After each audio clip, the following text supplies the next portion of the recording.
আজ 21শে নভেম্বর শুক্রবার। পঞ্জিকা অনুসারে আজ অঘ্রাণ শুক্লা প্রতিপদ তিথি। মকর, কুম্ভ ও মীন রাশির জাতকদের ভাগ্যে আজ কি আছে জেনে নিন।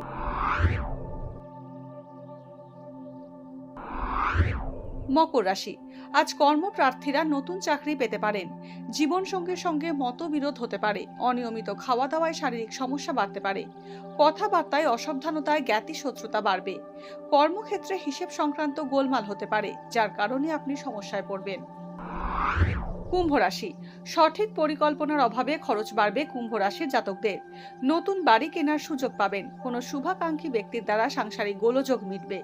পেশাগতভাবে অভিনয়ের সঙ্গে যুক্ত ব্যক্তিদের প্রতিভার বিকাশ এবং উপযুক্ত স্বীকৃতি পাবেন। মীন রাশি, হঠকারী সিদ্ধান্তে ভালো সুযোগ হাতছাড়া হতে পারে। ভালো কোম্পানিতে নতুন চাকরি পেতে পারেন। সকলকে সরল মনে বিশ্বাস করলে আজ ঠকতে হতে পারে। কর্মসূত্রে ভ্রমণের ইঙ্গিত রয়েছে। ছাত্রছাত্রীদের শিক্ষার মান উন্নত হবে। অপ্রয়োজনীয় কারণে অর্থ ব্যয় হতে পারে।